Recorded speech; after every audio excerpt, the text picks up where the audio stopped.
People who don't know me, my name is Carlina Salguero. I'm the founder and executive director of the maritime nonprofit PortSide, New York. We are currently located in the wheelhouse of our flagship, the historic ship Mary A. Whalen, in Red Hook. And so PortSide, New York is very committed to the topic of the maritime response to 9/11. It's actually one of the triggers that really prompted the founding of PortSide, New York. So I was a photojournalist on 9/11. I was working on a story about tugboats in New York Harbor, living in Red Hook, a few blocks south of where the Mary Whalen is now, and tried to get to the Trade Center on a bike. The bridge was locked, then went in on my powerboat, seeing the boat lift, documenting it, spending time at Ground Zero that day and all of the rest of the week. Found afterwards that the media really had not reported on what came to be known as the boat lift. And we're going to be discussing the boat lift tonight. And it's epic.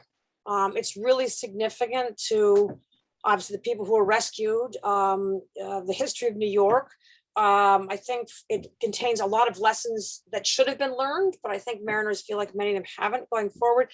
And then the maritime industry actually did a lot of other things, even less known than the boat lift, for over the course of 2 years. And so the fact that I had morphed already from being a photojournalist documenting the harbor, and particularly the working waterfront, to an advocate at the time that 9/11 happened. And the astounding silence about the significant events we're going to discuss tonight is what propelled me forward to leave that career and found a maritime nonprofit. So in terms of the history itself, I don't want to sort of give it all away. I mean, for those who don't know about the story, but we're going to be covering several aspects of it tonight. Actually, if you can advance some slides, Jonathan. Jonathan. Yep. So this, by the way, all of this is being recorded, which I mentioned for the our panelist speakers, but also we're opening up the mic, so to speak. There'll be a Q&A 10 minutes kind of midway through after we screen the boat lift and talk for a bit, but at the very end. So if there are people who are themselves mariners who want to contribute a story, or people who were evacuated or benefited from this, or just the general public, we will stay here as long as people want to stay and talk about it. PortSide continues to collect documentation about all of this, and we have a web page right there, and that's its QR code if you point your phone at it. And so we keep adding to that. So we're going to be covering the boat lift part, which is the evacuation of 500,000 people. Supply and support activities. In other words, the maritime industry began to, as soon as they were taking people out, bringing people in and serving then also the workers at Ground Zero there. And rubble removal was a major project. That's how all of the tragic, enormous rubble pile was removed by tugs and barge, by water, which was not the city's original plan. And there was an emergency ferry network. So clearly the boat lift itself, I shouldn't say clearly, the boat lift itself had ferries involved doing unusual things, and not only their own routes that morning. Every other kind of boat that arrived was being an emergency ferry, but there was a series of emergency ferry, short-term ferry solutions for 2 years because path trains were closed, subways were closed, and people needed to still move around the region. And so the mariners and the maritime industry came up with all these solutions. And I have to say, mariners are very inventive, creative people. You have to be, because things can really go south on the water. And so the way the industry and the people in it responded to 9/11, I think is very indicative of what it means to be a mariner. So, and then if there's time and interest, we'll get into in the Department of, I don't want to say it says lessons learned here. I would say that lessons that should have been learned about what does all of this tell us about how we are redeveloping the waterfront in New York City, the edge, uses and things like that. I think the mariners have a lot to say about all of that. So that's kind of an overview of where we are. And then with that, here are the panelists. So I've already described myself. Rich Narashevitz, who was actually a former crew member here on the Mary Whalen. He was a fast ferry captain on 9/11, evacuating more than 4,000 people. Continues working in the marine industry, steering a smaller tanker now. Jessica DeLong, who wears many hats. She was one of the engineers on the retired fireboat Harvey, then journalist, author, has written books and many articles about the topic of the maritime response to 9/11. And then Jan Andrusky, she was a towing dispatcher, meaning the person who gives tugboats and barges orders, but the tugboats get the orders with the barges, at Weeks Marine, a major maritime and marine construction company in 9/11. And so it was Weeks that installed 2 emergency barge ports that took the rubble out and lifted this stuff. So that's the team. And with that, what we're going to do we're going to screen the boat lift video. I was one of the content advisors on that back in 2011. And this one video, a little over 11 minutes, has done a lot to raise the profile of the boat lift part of this story. And then we'll start discussion after that. Okay. Hit it, Jonathan.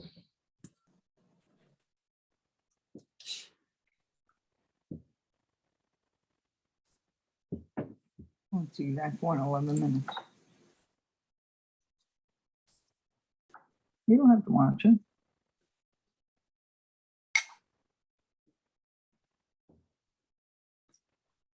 Can you maximize it so we don't see the speakers? Okay.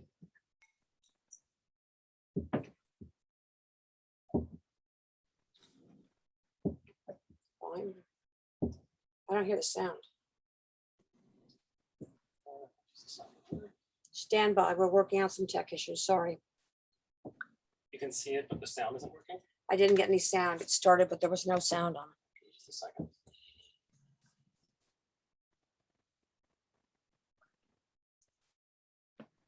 Will you mute yours? I will mute mine if I can. I can't. Right now, here we go, mute.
Yeah, I can mute you.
You realize there's no audio.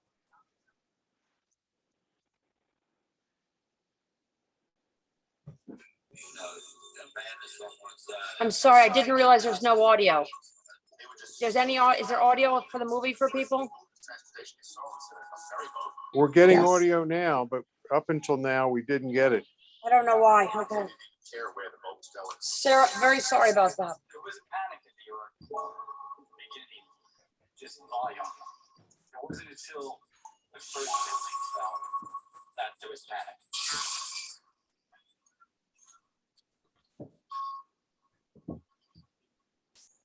You heard the building go down, but we're in the slip, so we can't see it.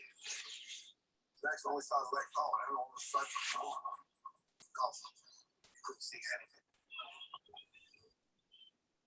People were actually jumping into the river, swimming out of Manhattan. Boats were very nearly running them over.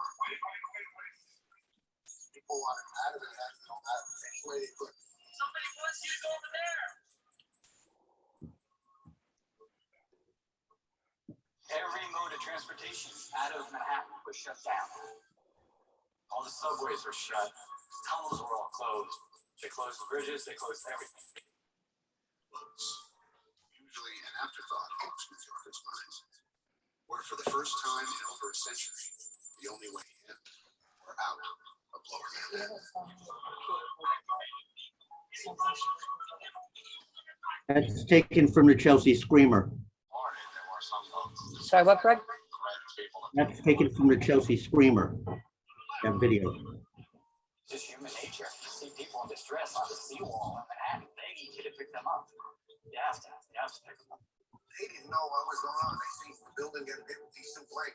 As far as they were concerned, we were being bombed. I was wondering if they were going to come on the road, if they were heading to the bombs, or if they were going to come on a big armored target in the middle of that harbor. My job is to keep the boat safe. It's working now. They're saying they're getting feedback. Is there too much You know what? computers? Here, let me help you find there. That's me down there, lower left. It was one guy. That's, yeah.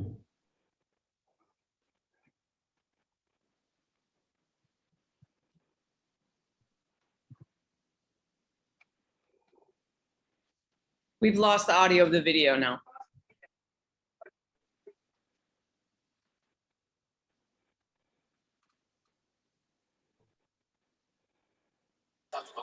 Sorry, we muted something because we heard we were getting feedback, so we don't know why we can't give you sound without feedback. That would give us the idea. It may be two computers in too close proximity. That's what we did. So we decided to make the call on the radio. There's a original sound, the upper left corner. Someone said something.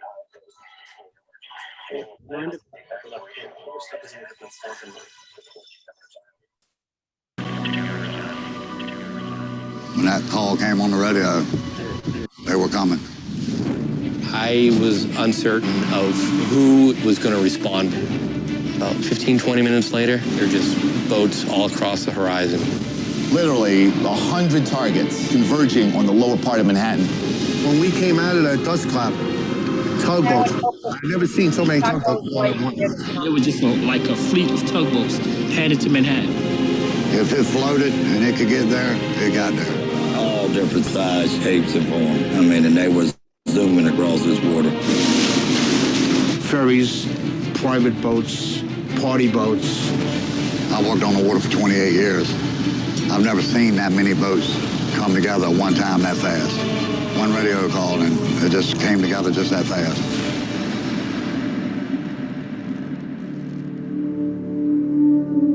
Hundreds of boats converged on the city, leaving the sun-bathed harbor behind them. Dead ahead, the unknown. That was something I won't forget. It was just low, dark, acrid, black smoke. It was like there was a big chimney in Manhattan. When we pulled into Pier 11, the dust was unbelievable. And then out of nowhere, you just kept on seeing people coming. They looked like zombies coming through the fog, and you knew that those were human beings. Don't leave us. Please don't leave us here. Take us. At that point, the Coast Guard said, not how many people are you allowed, how many people can you fit? Come on, guys. Anybody coming? Get your ass over here now. Now.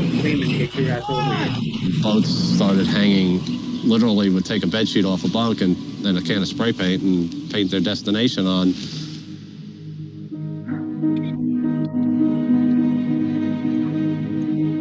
Some of these people never been in the water, never been on a boat before. Housewives, workers that do windows. We had executives. And the thing that was the best, everyone helped everyone.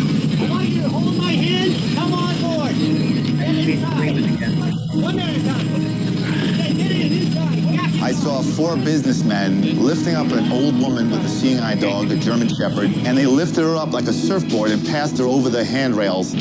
When we would carry a load of people over, and there was somebody standing there that seen their husband or wife, you know, that made us feel even better, you know. Well, at least we got 2 back together, you know.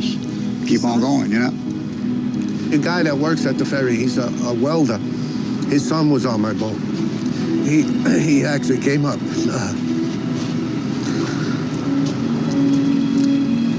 He thanked me. We went back and forth all day long, carrying boatloads, as many as our boat would hold. And it's a lot of people. A lot of people. You couldn't have planned nothing to happen that fast, that quick. No training. This was just people doing what they had to do that day. You forget all about what you're supposed to do, what they teach you in school, and you say, you know what? Morally, this is the right way to go, and deep down, this is what I'm gonna do.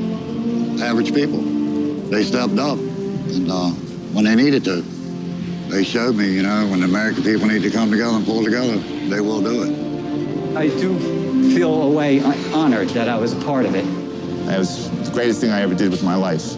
The greatest day that I've ever seen in all my boating, I mean, my life on the water. The great boat lift of 9/11 became the largest sea evacuation in history. Larger than the evacuation of Dunkirk in World War II, where 339,000 British and French soldiers were rescued over the course of 9 days. On 9/11, nearly 500,000 civilians were rescued from Manhattan by boat. It took less than 9 hours.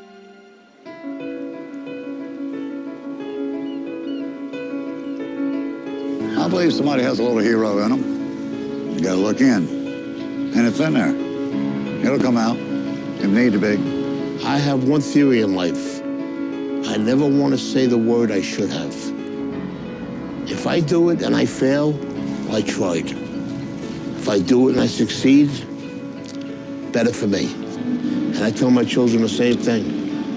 Never go through life saying you should have. If you want to do something, you do it.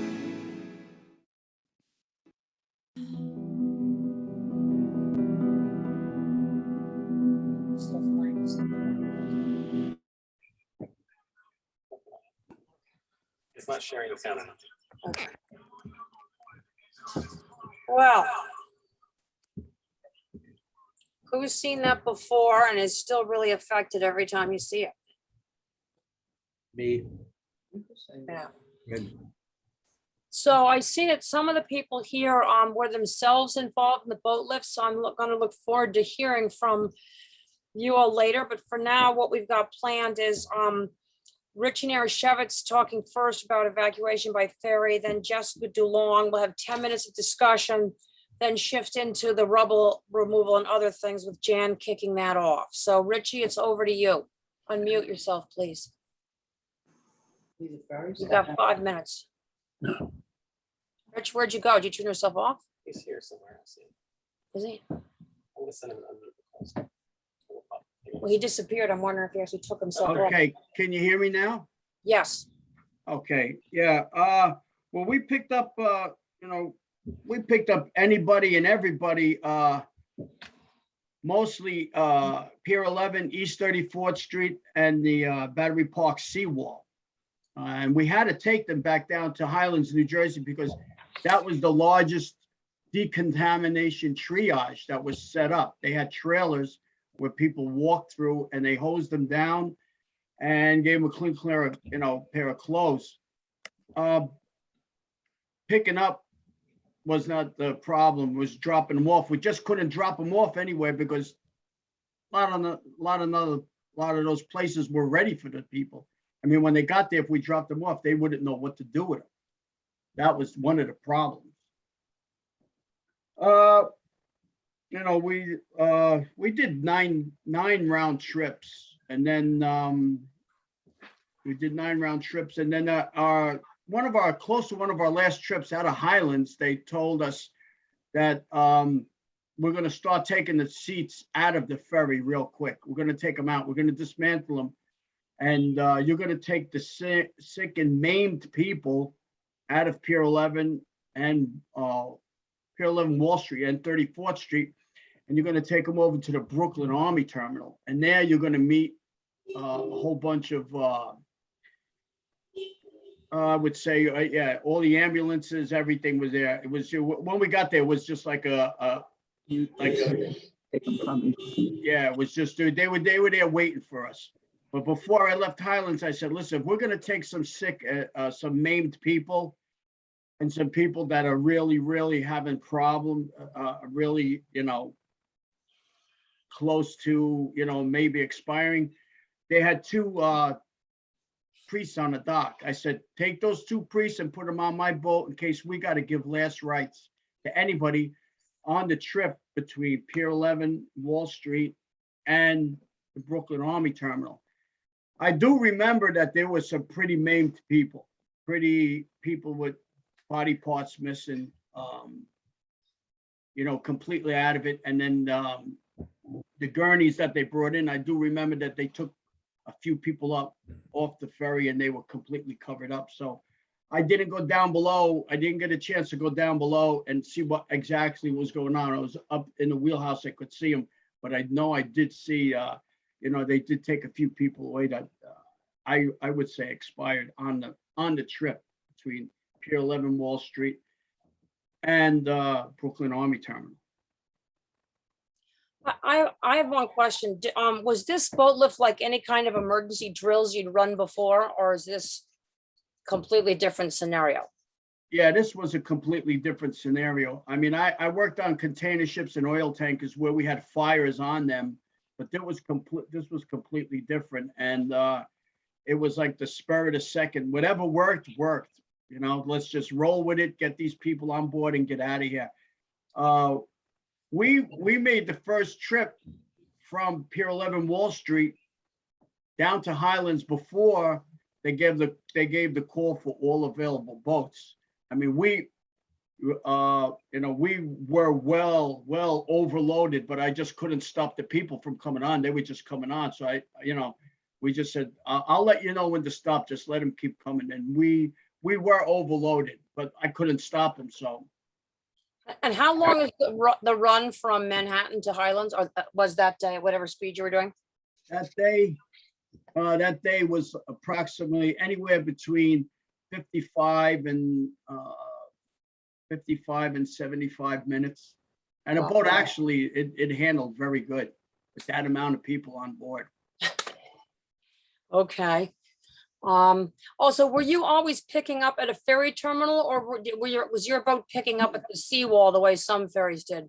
Yeah, we did pick up at the seawall. When we got to one of the trips, and when we got to the seawall, we came there and there were a bunch of women with infants in strollers. So we had to nose up. We had to nose up to the seawall, and it was about a good 12-foot gap between our deck and the top of that seawall. We did have passengers on board, and they were handing the babies over to us, and the women were taking off, you know, taking their shoes off and then just climbing down on a boat. But we did take I'm saying at least like 18 infants off the seawall. Leave the strollers, give us the babies, and then we'll help you climb down. And we did that, and then we went back to Highlands and just kept turning around, coming back, getting fueled up. Like the Indy 500, we took fuel as much as we can. When that last passenger was off, drop the fuel hoses, turn around and go back. One last question before we go to the next person. Is which seawall, or was it only one place you were picking up, or were you at various places on the seawall? No, on a Hudson, on the west side. So like Battery Park City, North Cove? Yeah, Battery Park City, below North Cove Marina. Right, okay. Yeah, that's where I saw most boats doing it. Okay, well, we'll come back to you with some things. So now we're going to go over to Jessica. DeLong and Jessica, in this piece, can you, because there's a be chance for you to talk later, if you can focus first on the story with the Harvey, and then later on get more into some of the other things, if you don't mind, or at least establish the Harvey story first for us, please. Sure, no problem. So the apocryphal story that I feel like needs telling is that it was very clear for the new owners of Fireboat John J. Harvey. It was made very clear by the fire department that under no circumstances did they have any space to be at an active fire situation. So that had been stated very clearly. And of course, all the rules that day changed. And what happened was Chase Wells actually reached out to FDNY dispatch, and there was a lot of back and forth communication, but ultimately they got the go-ahead to take the boat down to the World Financial Center because it was clear that any rules that existed prior, since this is a retired New York City fireboat, all the personnel were, some of them were volunteer firefighters for other districts, other jurisdictions, but no one was an active duty FDNY firefighter any longer, and nor was the equipment on this 1931 vessel outfitted for modern day service. And so what happened first, though, was that the boat went down and actually participated in the boat lift. And so I think there were about 100, 150 passengers who came on board. And so this is actually a picture of the fireboat. And that's just to create a perspective, because I talk about this so often and it's really hard to get the visual, which is that that's the seawall there. And so you see how big a ladder needs to be. This is for a boat that is not so low to the waterline as the ferries, right? And the railing you can see in this image is curved inland, which actually really decided the fate of a lot of people that day. It's pretty profound to interview so many people and find that out. So the boat is in the midst of evacuating passengers up north and ends up dropping them at Pier 40, I think it was. And Tommy White, who was an active duty firefighter, then lieutenant, retired as captain, had just arrived at the World Trade Center site, and he was part of the Marine Division.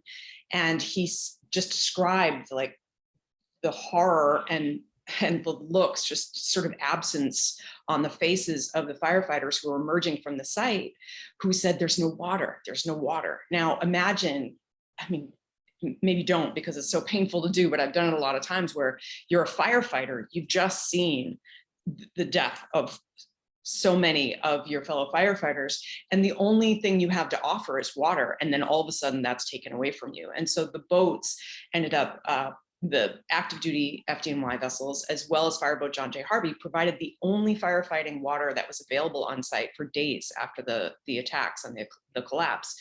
Because when the buildings came down, not only did rubble obscure the hydrants, but also the water mains broke. And so there's a lot more information actually on fireboat.org, where you can find out the incredible engineering prowess of then Chief Engineer Tim Ivory, who figured out how to stopgap, as Richie was saying, that it was like, let's figure out what's going to work. And as Carlina had said earlier, being a mariner is all about that. It's like, okay, you're not going to wait for someone else to come and fix the situation. You're in a closed bubble. So you have to apply all those skills to the circumstance. And so the boat stayed alongside.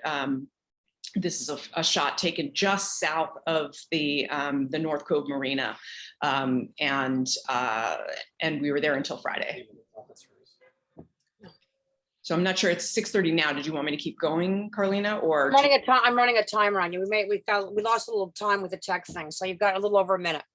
Okay. Let's do another picture maybe. So I don't have any pictures from Jessica. These were supplied by Huntley Gill, who was captain, I believe, of the fireboat Harvey at the time. Yeah, well, you had prompted me. One of the things that was really remarkable to me, and I think it was retrospective, because in the midst of it, it was hard to take in any big picture, for me at least.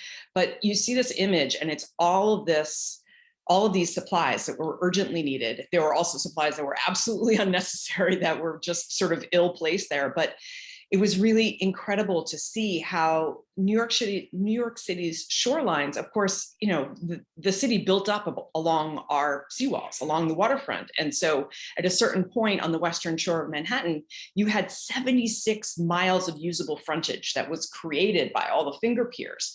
And of course, you know, we know well that the dismantling of that infrastructure played a huge role that day. And I hope we'll talk more about that later. But one of the things that was really incredible to see, you're seeing it in this photograph, which is that in a way, what happened was, just to backtrack, as many of you probably know, that there was a transformation into from break bulk cargo into container ships. And that actually happened here in New York Harbor. And now all of a sudden, Manhattan real estate being as precious as it is, the working waterfront was not going to do the job that it once did.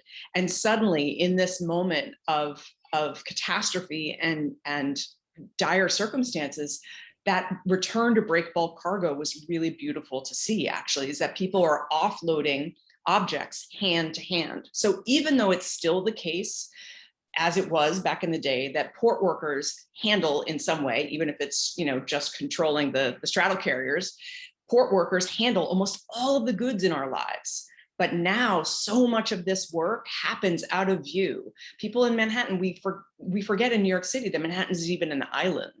And so this essential work is still going on. It's still going on in the port, but it's out of view. And it was just so interesting to see, in the same way that the bucket brigades, as the pile was being dismantled, people were taking hand to hand buckets of debris and other things off the pile. And similarly, there was this hand-to-hand delivery of eye wash and water and face masks and all of these other supplies that the rescue workers needed. And so the maritime community was also able to fulfill that need as well. And it was a beautiful echo of history. And part of that grim presence. Okay, now folks, we're going to have 10 minutes where we can take, I don't know, I don't see any questions in the chat. If anybody wants to put not only questions, we're willing to take, you know, input and comments. I see Greg Freitas is on here. I haven't scrolled through who the other people are to see if there are people who want to comment and not just ask. We're not pretending that the panel here has control of all wisdom, you know? So is there someone who wants to speak up with a question or a comment? No, it's going to be a pretty quick 10 minutes then. I have a question, Carl. This is Jan Andruski for Jessica. Jessica, when you spoke about the fireboat being utilized for water to access the site, did you, in your history, or anyone that was there on the battery, did tugboats not also provide that in firefighting systems to assist with dust control down at the battery, or visual help, or was it really just the fireboat John Harvey that you saw do most of that work?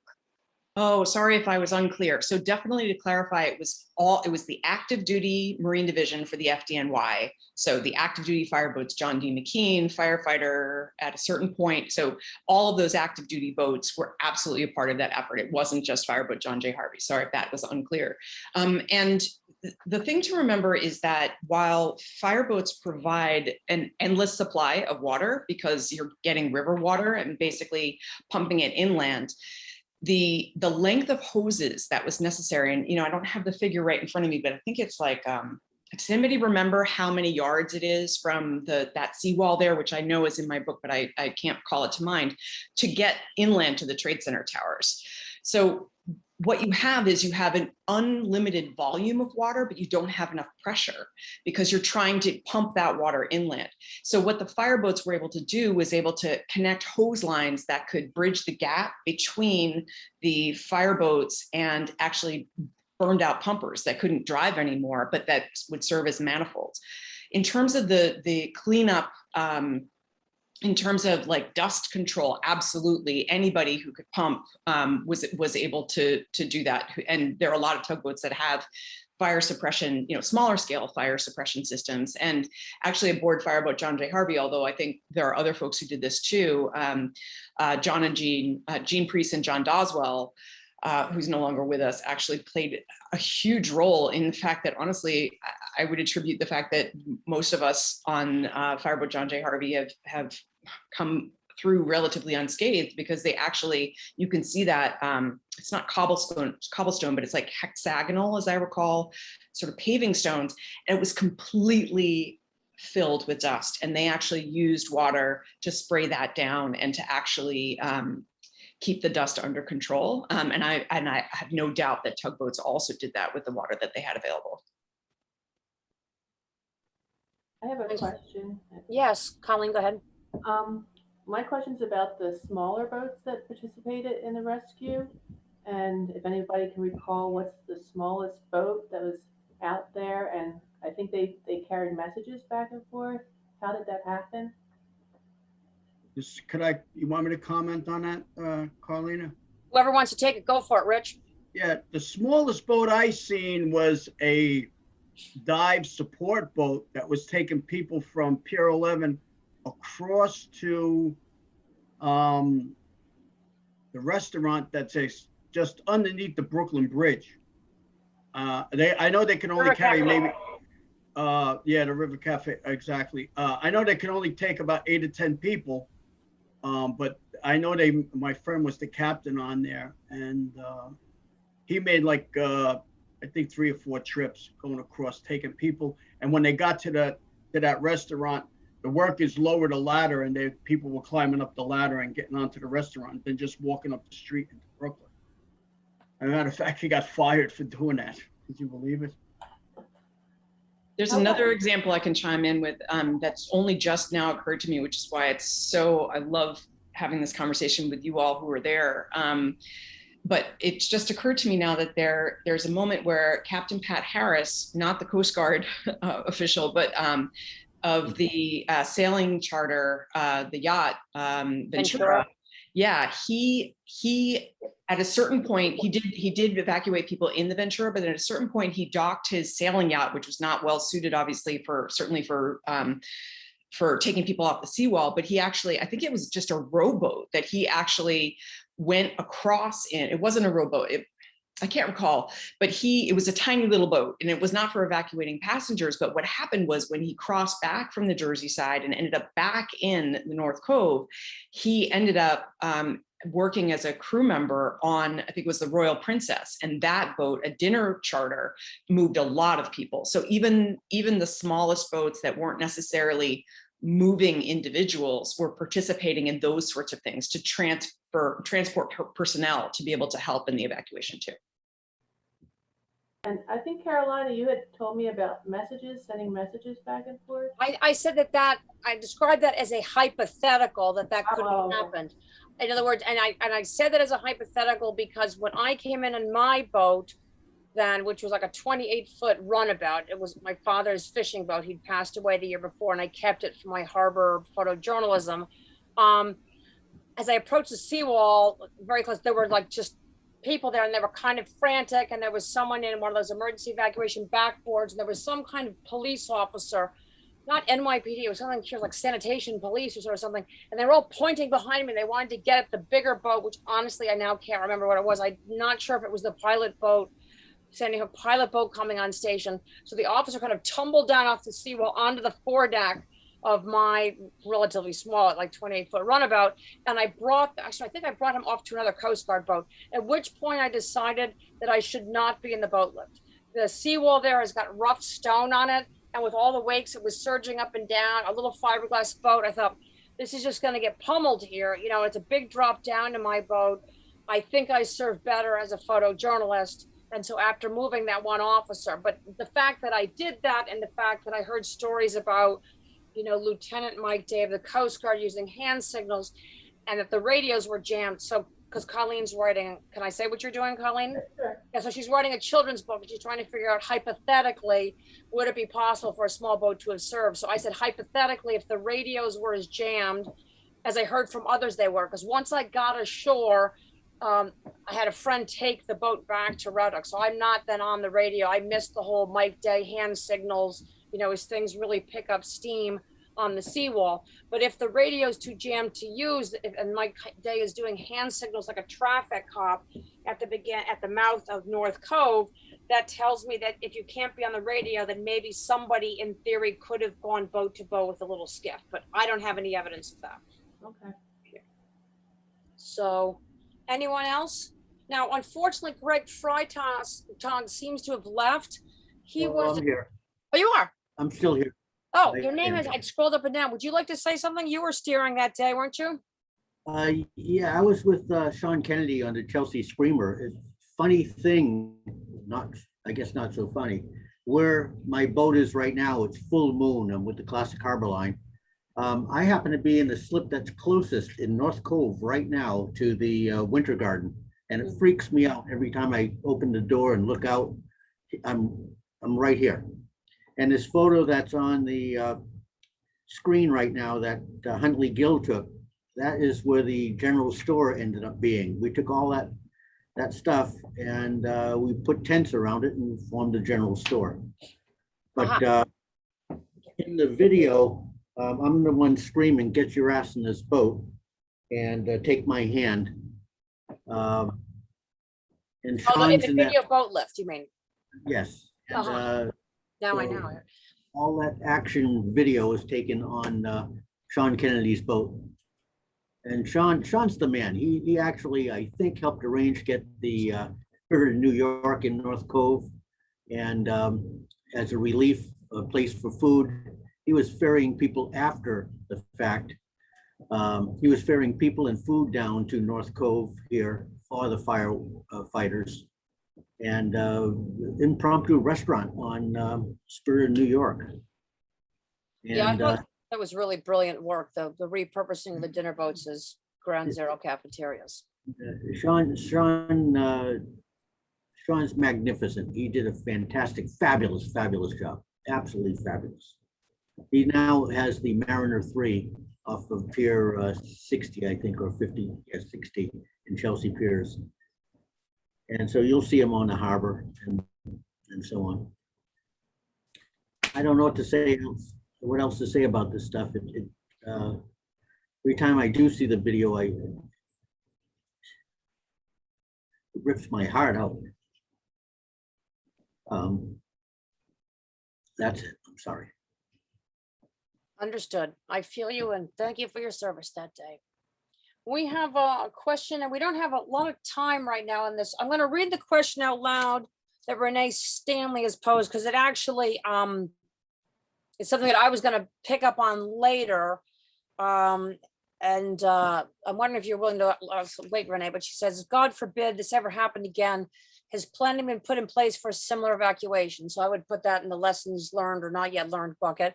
And also, how did the day change it? What I want to say to everyone who's the official speakers, as well as those of you who served, who've joined us here, is I kind of want to know, what would you have wanted to convey to people about all of this soon after 9/11 and now 20 years later? Is it the same or is it different?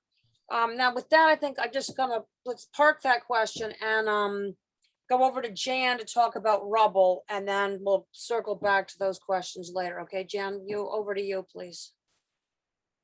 Great, and thanks for the invitation to participate in this. It's 20 years has gone by very fast, and when I do watch that boat lift video, it brings a lot home to that particular day, which was just a gorgeous, beautiful day. That being said, before we get into that, I'm grateful that it was such a beautiful day and the weather was so good. I think removing emergency evacuation and the amount of people, had that been a horrific weather event day, heavy seas, it could have been a lot more dangerous than it was on September 11th. What ended up happening, as you could see with the emergency evacuation, is that there was a lot of luck involved in just the location of the World Trade Center, just like evacuating all of the people from an island.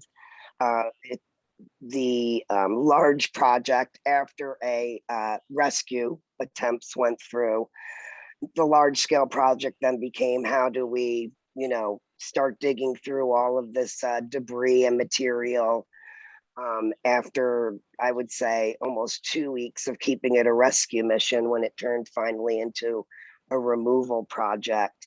Four main contractors were assigned: the World Trade Center site, Bovis, Tully, I believe Turner, and AMEC.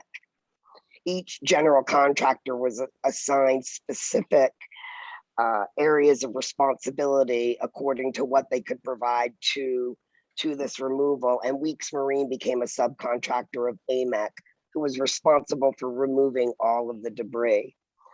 And with that being said, senior management at Weeks Marine and mariners that are working with the company were able to identify that instead of using a 3 to 5 ton truck that would come out of Manhattan and drive to destinations in Pennsylvania or neighboring states to offload the material, that why not use the same advantage of being on an island and removing the material and the steel via the waterways.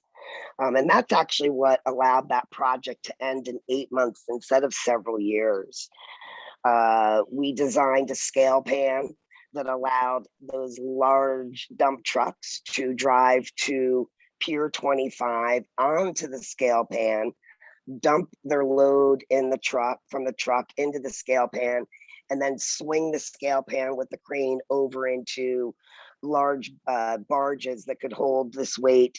And then Fresh Kills had been opened, and that's where most of your material went from the World Trade Center. As far as the steel went, they opened up operations at Pier 6 on the East River. And I should go back that Pier 6 and 25 both received emergency dredging go-aheads, because those areas needed to be dredged, because if you're going to load barges and bring cranes in and have tugs be able to get in there to move the barges, we first needed the water. So it is amazing when things are necessary, what can truly be done in an emergency with state and federal officials. The dredging happened, the jobs got set up with the proper equipment, and strangely enough, the city had multiple, and I know if you're on the water, you've seen them, Department of Sanitation barges that had been built very strong, and that used to be used in the capacity of moving all of New York City's garbage in the 5 boroughs to the Fresh Kills prior to that landfill being closed. The landfill gets opened and the project takes place. And just some numbers for you. The start date to where we actually started bringing trucks to Pier 25 or flatbeds to Pier 6 with steel started in October, early October, actually October 11th, and carried all the way through to, I believe, May 29th, where the project was deemed completed as far as removal goes. There were over 2,400 barges utilized for material and over 190,000 tons of steel and over 1.5 million tons of debris. Now, those are some very large numbers. And had it not been to have a port infrastructure, not just Manhattan, but barges went to Sims Metal over in Jersey City. They went to Keysby, New Jersey. They went to Port Newark. That went out to people to actually purchase and repurpose the steel. And then all of the debris went to the Fresh Kills landfill. What that allowed them to do as well is that there were, aside from the World Trade Center, 2 buildings coming down, on site, there were several other buildings that were deemed, that were going to have to be brought down on their own. And some of them had very important classified information. The FBI used some of those buildings to store records, to store evidence. And so when you were moving those trucks out of there that had that, they were identified as a barge load that would go to a special area in Fresh Kills for federal agents to actually go through any of that. And, they combed through with buckets, and, I don't really always like getting into the details of the Fresh Kills, but volunteers from everywhere came over just to find any type of remains that could help to be used to identify families and connect with that. So although it was a wonderful project to work on, I felt like that's what really made a difference. Again, we were very lucky in the port. We were able to use the Brooklyn Piers as a staging area. It was an effort by so many people. And I was grateful that I was able to work on the project, but it was difficult. And 20 years later, it's still difficult emotionally. And 20 years later, for me, it's still difficult to see that our infrastructure for an emergency response, specifically in the borough of Manhattan, really hasn't changed. Our development does not gear towards emergency responses and waterfront access for that. So I'm excited to hear about, other thoughts that other people have that have joined the call tonight. Thank you for that, Jan. So we're running a little behind time, but we had 5 minutes to talk about some other aspects of the marine response. Greg Freitag brought up the dinner boat floating cafeteria thing. I don't know who's on the call, if there's anyone who wants to talk about emergency ferries more than I just said in broad brush terms. If not, we can go right into our lessons learned. Renee's question about, if this happened again, God forbid. Does anyone want to add something else to the other general forms of response at this time? Yeah, I'd like to say something, Carlina. Right now, in retrospect to that the person who said, God forbid if this could happen again, could we really mobilize right now?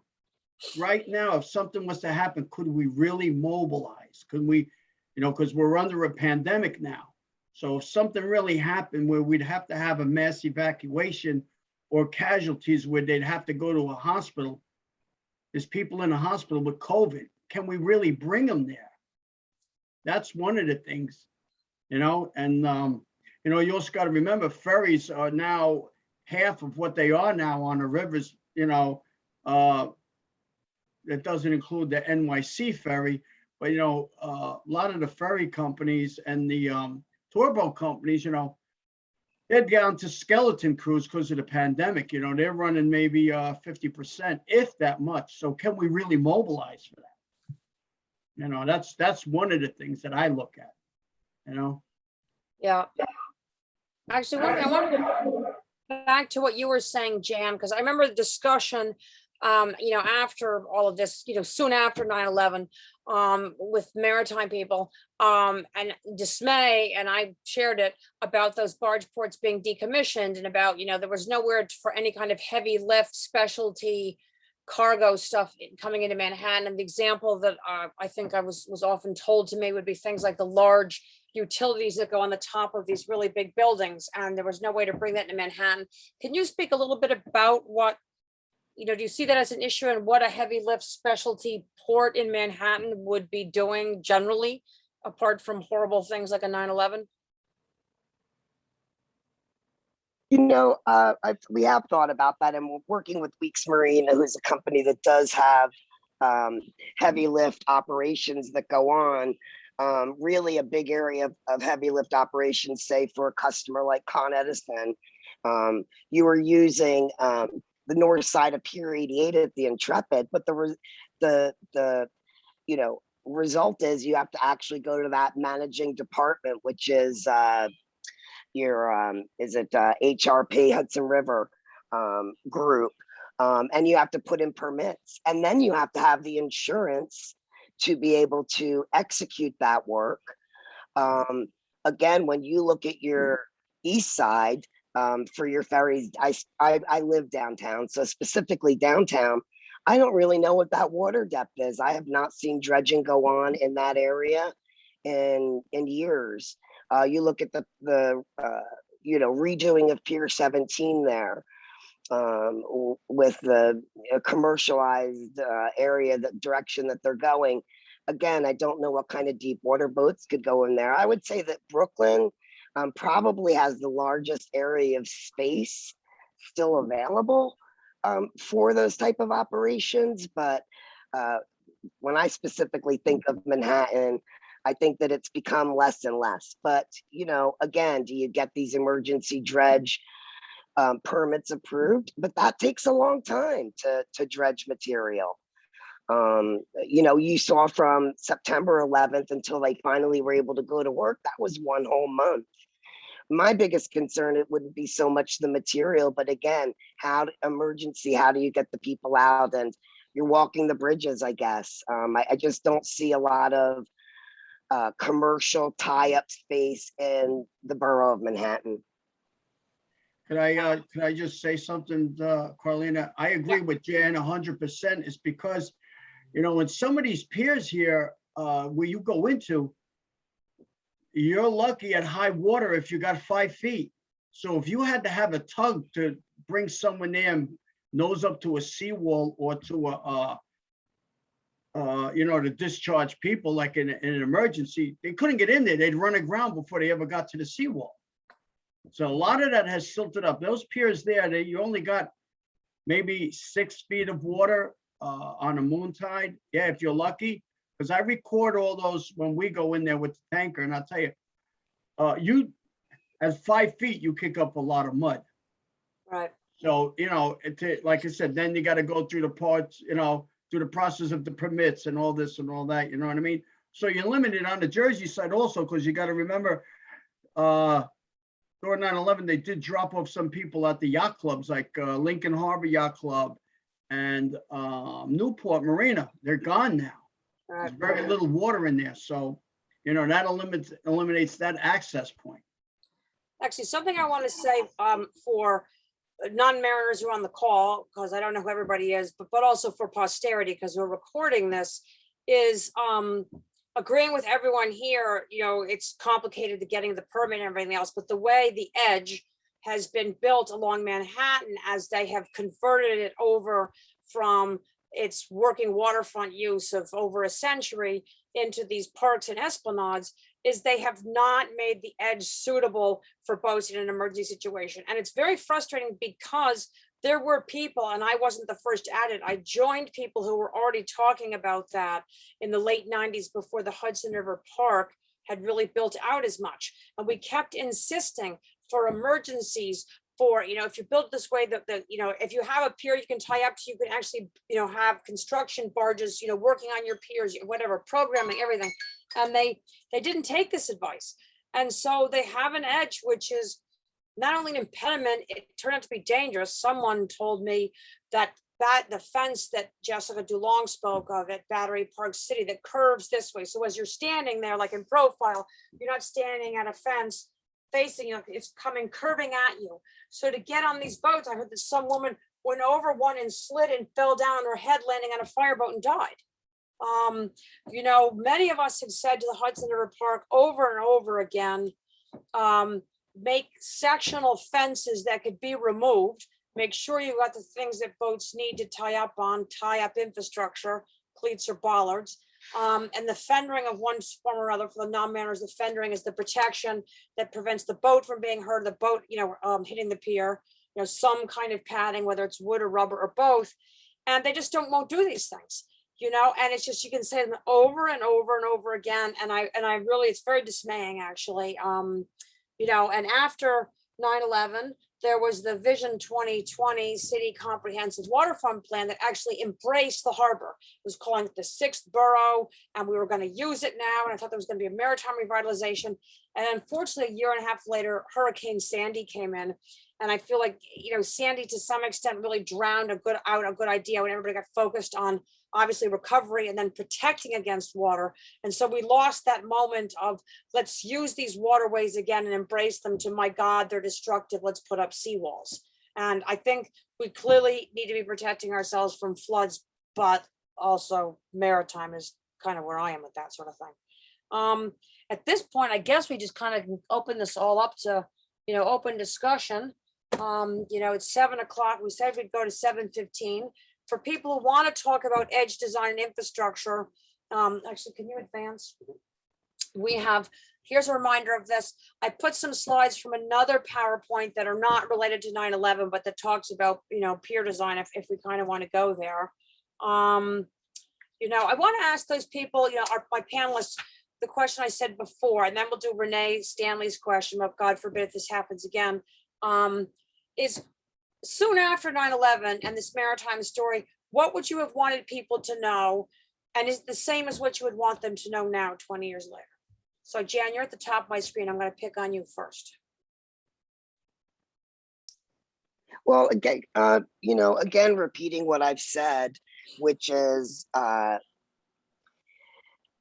would want to tell people that the reason we were able to evacuate hundreds of thousands of people was that this day was in a port city. And the reason we were able to get to a place to rebuild was because we were in a port city. The same with taking your debris out, material went in the same way. So without that infrastructure, it makes it very difficult. You use the rails along the west side as a good example. I can tell you that with, Hurricane Sandy and the development they do downtown now, when you have a storm coming, these major barriers are going up down there. So if there was an emergency, everyone's climbing different, places. Where are the cleats and the bollards outside of Pier 25? I'm using that as the west side. Where are places to tie up? How is it that Little Island on the west side was able to be built in private monies? I understand, but with you're ripping out all of those, the old dilapidated piers that are underwater to build this whole new, park structure. Yet there was nothing after you clean it up that could allow maybe boats to go under there and access a bulkhead. So, part of my frustration is that 20 years later, the development of, and I speak for Manhattan Borough because that's what I know the best by living there, and I'm more active in where I live, that it's very disappointing that it goes to residential and green space, which I'm for green space, but the lighting, you don't even see covers on piers that are made to get people out of the sun if you're going to go down to the pier. I think the development really lacks any type of working waterfront thought process. And if this is the sixth borough, when are we going to have, as you and I've spoken, Carlina, somebody that actually represents that sixth borough in New York City's government? So I'm still frustrated 20 years later, but it still is, for me, one of the best cities in the world to live in. Yeah, I share those frustrations. Let me see, Rich, you have, what's your answer to that question? What did you want to tell people about this soon after 9/11 and now? Well, I agree what Jan is saying is that, they're building all these barriers, they're doing all kinds of construction, but they're shutting out the maritime aspect of going in and out of any of these piers for anything. Anything, whether it was an emergency or whether it was, for pleasure trip. But one of the things is that over the years, I've been asking, certain different agencies, people who work for different agencies in Manhattan, as to the what if situation. Well, what if this happens? And what if that happens? Do you have a backup plan? Do you know of a backup plan? Do you know of anything? And it was, I don't know. I don't know. I honestly don't know. So, There's a picture in the fireboat section of the in order to talk to somebody, you'd have to go through the ranks and everything and find out that person. And, it's just mind boggling. I find out that, if something was to happen again, it is like, let's try this, let's try that, let's try this, let's try that. And, you know, I mean, 20 years later, we're almost facing the same thing. There's really nothing concrete, you know what I mean? I brought up a couple of situations at a couple of different meetings over the years, and they laughed at me. And then when the blackout happened, and when Hurricane Sandy happened, I laughed at them. I mean, you know, Yeah.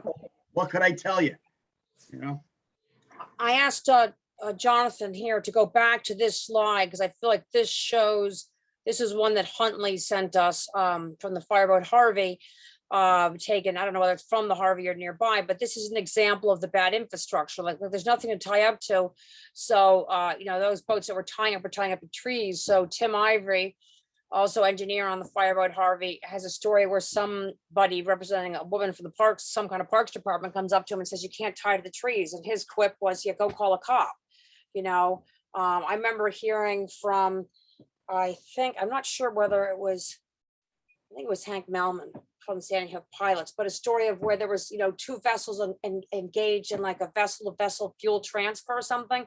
And someone from the city government came along and said, do you have a permit? I mean, there was kind of, you know, a notion of bureaucracy at the time, but this fence, this whole infrastructure is just really terrible. And, you know, well, actually, Janet, in terms of what you're saying, what PortSide, when we submitted testimony to the latest comprehensive waterfront plan, which was a bit prolonged by the pandemic, as opposed to wrapping up in 2020, it wrapped up in June of this year. We finally proposed, there's been the discussion of a Department of the Waterfront.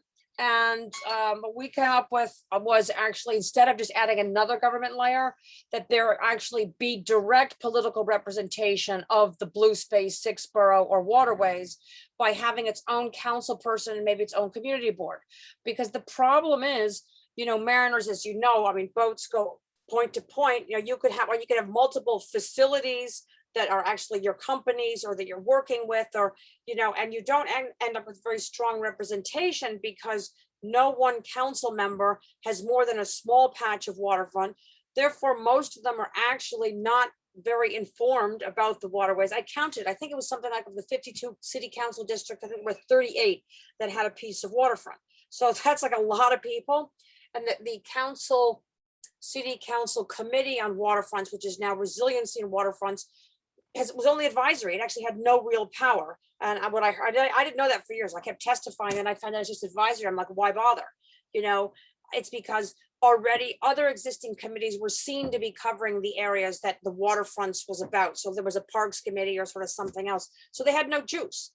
And I just sort of feel like there need to be people who are really informed, or as Dan Gontroff, who used to work at PortSide, put it, who speak the maritime language, who are literate in things maritime, so that they understand things right away, and also so they care. Because I feel like so often in PortSide's advocacy role, people don't even know we're talking about it. And so within the maritime community, you can talk a certain sort of way, and then the problem is we are invisible, whether we're nonprofit maritime, industrial maritime, commercial maritime. It's kind of a big dysfunctional family, but you know, our needs and our language is not understood or even seen. So for example, if you can have 500,000 people evacuated spontaneously in a handful of hours and not have a pile of media stories about it, that proves that the whole maritime New York City, the Port of New York, is just really very invisible. Something that epic, which was not splashed everywhere, means that this maritime family is not visible and not visible enough. And if you're not visible, you're not power. And we don't have power. That's why we have these edge designs like this. So that's kind of where I am with it. And also I will say PortSide is also shifting policy. We've done the more conventional nonprofit thing of affirming, like making suggestions. This is what we should do. This, not doing exposés. And after 16 years of struggling to try and get space for our own particular needs, but also making suggestions to all sorts of parks and managements and economic development corporation and other places, that entities that manage the waterfront, having no one actually take that on board or even, you know, look like they're listening seriously, is now expose time. Because this is actually my answer to Renee Stanley's question, is agreeing with Dan and Richie, nothing's changed here. So if we were to have something as horrible as this, whether it's done the same way or not, not only have things not changed, it's probably worse because there's even been more gentrifying on the waterfront and more of these kinds of parks. And I don't know why they can't figure like have some working waterfront in the park. Well, You can know, I and just, right, it's can I bad. just say something? Is Yeah, that was a long riff. I'm done. No, Thank you. no, that's all right. You're 100% right, because you know what? You're either, if you do get any action about it, it's falling on someone who has no maritime or very little maritime experience, or, you know, you'd have to fight your way up to some kind of representation that would just about know what you're talking about. If you look real quick to John J. Harvey at that picture tied up there, what would happen? What would happen if That's what is the Harvey. that Harvey, John J. Harvey, could safely secure itself to pump water up into the World Trade Center or evacuate people? If it couldn't safely secure itself, and they turn around and they say, well, we can't guarantee the safety or the crew members of my boat, so I got to find a different place to tie up. What if? Only because there's no cleats, which is something very simple that say, look, if there was a problem, I could grab a line here and get this person out of the water, or I did rescue this person out of the water. I could go here and call the Marine Police and call an ambulance and pick the person up there. You have to find a spot to deliver them. It's basically like that. If I can jump in, this was a very real lived experience, even there, even tied to trees. So originally when the boat was tied to trees, it was Pamela Hepburn actually did a really good service advising us about how to make the tie-ups. And what happened down there was, I believe it was on the 12th, I believe, or maybe the 13th, I can't recall, because the building in question did not come down, but there was all of a sudden a panic. I was on land at the time. Building 7 came down. No, it wasn't. It didn't. So this was a rumor of another Oh, building coming down. Right. So that's why I don't have a timestamp for it, because it was in the haze of all the dust-filled days. But so I was working on organizing supplies. So I was somewhat inland, not too far from, certainly still very adjacent to North Cove Marina. And you see the lines here, you see how they're all stretched across the walkways. And what happened was there was this, all of a sudden, this huge panic rising up through the crowd on the pile, and everyone dashing, just running, sprinting for the waterfront. And a bunch of people got knocked over, and people stopped and lifted people up. I was in that crowd running, and all of a sudden people started, so it's hard to draw the picture with this photograph here, but this is where you would go, this walkway with the cones and things like that. This is a later picture because the cones weren't there originally, and instead there were all these lines that were stretched across, and people were panicking, running from what they thought was another building collapse. And all of a sudden everything bottlenecked because you have people calling out, watch the lines, because people were going to trip over these lines.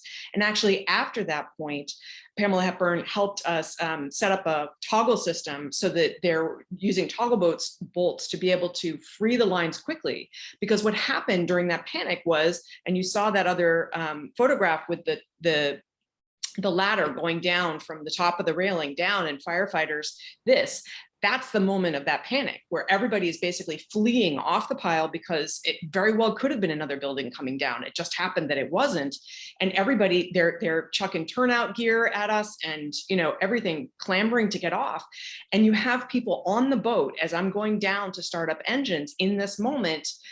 And I started up all the engines and then stood there, but people are basically saying, get off the island, let's go, let's go. There was a firefighter who literally jumped into the water in that moment, not just when the towers are actually coming down. And so the panic, the lack of infrastructure, you see people in turnout gear trying to climb over that railing. In fact, another fireboat, I think it was Mariners of the John D. McKean, actually took torches and cut out the railing to make a section so that they could do their work more readily. And also there's also the fire hoses that are needed, and the lines, they're all rubbing against this railing, which for people who aren't mariners, it's hard to grasp that. So I just wanted to close with one thing, which was that one of the things that has been so absolutely, utterly meaningful and moving for me is that I've been able to occupy both worlds, and occupy the mariner world and be in that world and understand that language that you're talking about, So that what that meant was when I spoke with people who were involved in the boat lift, they could just say, yeah, well, we were pulling starboard side too. And, and the current was really ripping that day and moon tide, and they could just speak and share their stories. And then I could be the one to help translate it for a lay reader. And being able to do that translation, I'm pretty monolinguist. English is pretty much my only language, but boat is also another language. And being able to be that that translator is really, it's really meaningful to me, because I feel like this history, collecting this history, is absolutely instrumental, drawing the links between the working harbor that we were and what Jan was saying about we could do this because we are a port town, right? So making those links, I think, is really, really important. And just remembering that this work matters, that this work matters every day, even when it's not an emergency, but the folks who do this work every day matter. And giving them that sort of societal recognition and space and affirmation of the important work that they do every day is just so important. See, I have a follow-up question for you, Jessica. Do you find that more media have found at least the boat lift part of 9/11 this year? Absolutely. I'm speaking to so many different people. I have more mainstream media reaching out now. There's just a big new awareness, I think. And, I don't know what, I think a piece of attributing it is, as a journalist, I can tell you that it's like, oh yeah, I'm scheduled to cover that anniversary, whatever that anniversary is. People are always looking for new information. So a piece of it is just like every other stone has been overturned, right? And so people are just looking for something new. But I also think the other thing is that this is a really poignant story right now, because it's about how everyday people, just regular civilians, I mean, we all, maritime community, we think we're special and weird in our own ways, but like just regular people have this incredible capacity to rise up, say, okay, what's the problem? What can I do to help?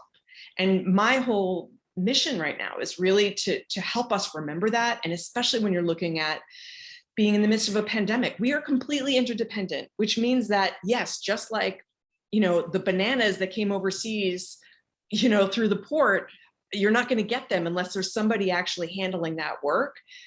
COVID is a really great example of how completely interdependent and interconnected we are. And so I feel like people really need to hear those stories of our own agency, our own individual capacity to actually help one another, so that we're not running around, feeling helpless. And also, and I've been writing about this, and a piece just came out in the Daily Beast today, that this whole hero narrative is really doing us all a disservice. That this is not about heroism, I argue, which is not to diminish any of the remarkable actions that were made, but it's not because someone's walking around with this essential hero within them.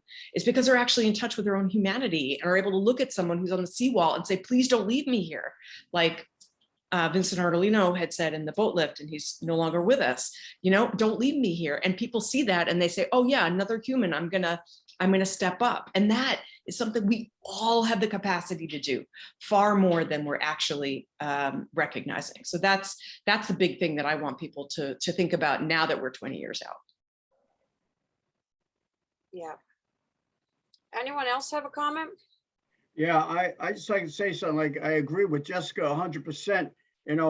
We still do our job on the waterfront, no matter what it is, no matter what capacity is, like what we do, and we still will be able to step up in case of another 9/11 or some type of a mass evacuation, whether it's man-made, terroristic, or weather related. We still do our job, and we still do it during the pandemic. With that in the back of our mind, these on the waterfront, we still do it. That we are coming in with contact with people that we don't know, but we still do it because we have to, because we want to. That's the aspect of being on the water. When you come into an emergency, you automatically in the back of your mind, I got to step up. I got to do it. I got to make this work. And Rich, that, brings me to a reminder of, US Air Flight 1549 in the Hudson River. That's what The first responders there were ferries. Right, right. And you also got to remember with that plane that went into the river, if that happened 12 hours earlier, nobody would have been there. In the middle of the night, that ice was frozen over, would have cut that plane to shreds. And that, and they all stepped up. Everybody was there. Yeah, wasn't there also, I think there was an out of town tug, was it the Venus or some actually older tug that was there? Right. So the ferries got the passengers and crew off the plane, and then the tug got the ferry over to the seawall, close to the seawall, actually very near where this photo is right now, where a lot of these things happen, Battery Park City, so that it wouldn't be sinking out there in deep water.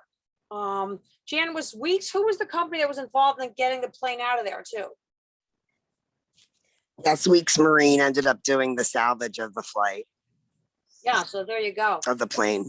But you're right, it was critical that it was actually brought alongside. Otherwise, would have been a different type of salvage operation. But the rescuing of the people and just people working on the waterfront, and it's critical.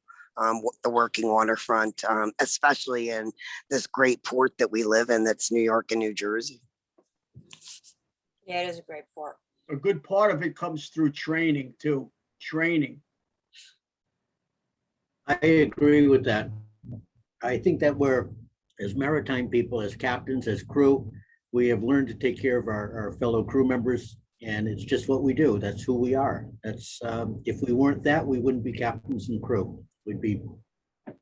It goes a lot more than just having a firefighting drill or a man overboard drill. It's like that would pertain to it. That would be included in mass evacuation if you had to, but that you had in one situation or another, you'd have to react.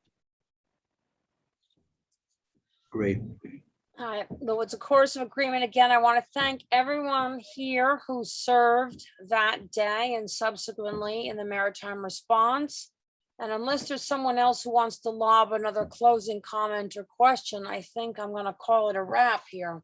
It's now 19:23. Anyone else? I just want to say thank you so much, Carlina, for organizing this. I know it's 11th hour and everything is tricky, and there's a lot that's going on in the midst of this anniversary. And so I think the work that you're doing at PortSide is so important, and I'm really, really grateful for it. Thank you. Thank you.